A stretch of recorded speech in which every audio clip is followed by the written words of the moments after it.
Algakin, toke japoniarrakin, jungo gea Mañariara, alga artean daun leku bat, ikusiko.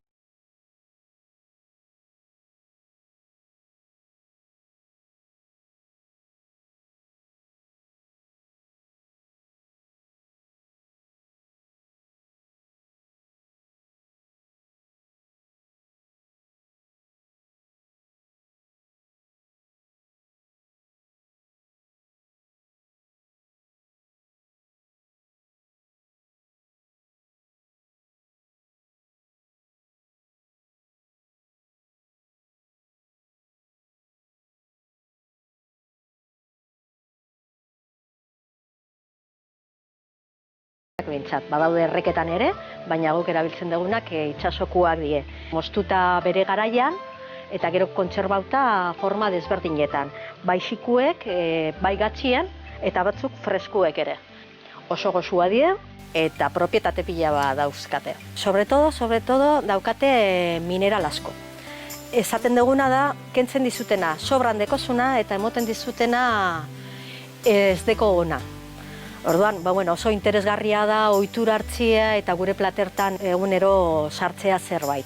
Guk erabiltzen ditugun algak saiatzen gara ahalik eta gertuenetik ekartzen, gehienak Galiziakoak dira eta badaukagu bat kasu honetan dulzea Bretainatik ere ekartzen duguna eta guztiak ekologikoak dira. Gaur zueri erakusteko alga mota desberdinak ekarri dugu, alde batetik formatu deshidratatuan aurkitu geinkezena, hemen daukagu wakamea, zikuan, ondoren hidratatuko duguna eta ikusiko duguna zelan, honek erabiltzerako orduan kontuan aukin behar dugu, zeren bere volumena 6-10 aldiz handitzen dau.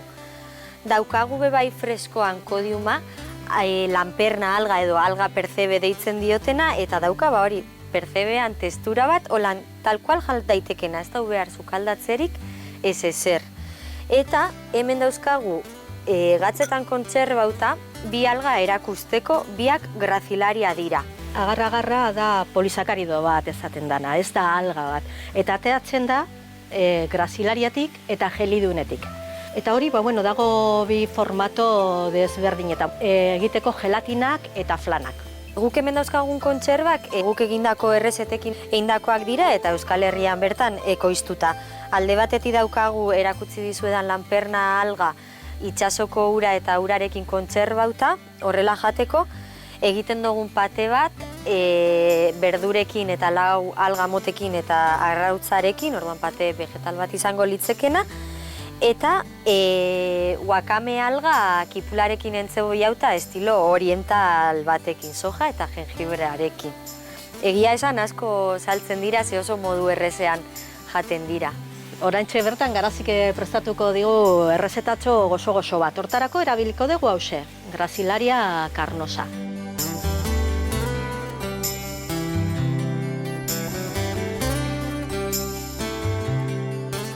Orain erakutziko dotzuegu sagarrakin eta grazialarekin egindako entxaladatxo oso errez bat, horretarako erabili doguz. Gure etxeko sagar ederrak, txikituta, eta egingo duguna da limoi apurtxo bat bota, ez daitxezan erdoildu. Egingo dugu saltza errez bat. Dekogu sagartzuku kontzentratua emongo dotzola gozotasun handia, mostaza eta oliba olioakin. Eta naztu eta gure saltzatxoa prest.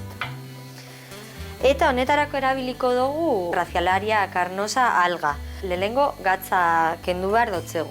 Behin gure algariat gatza kenduta gure entxaladatzoa montatuko dugu.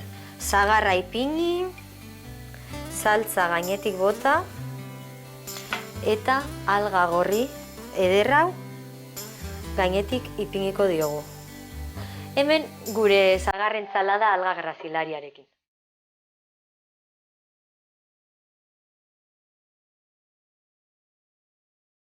Erakutsi dizuegu gure produktua zein dan, espero dugu pizkatxo bat gehiago ikasi izana algataz eta gustatu izena gure errezetak.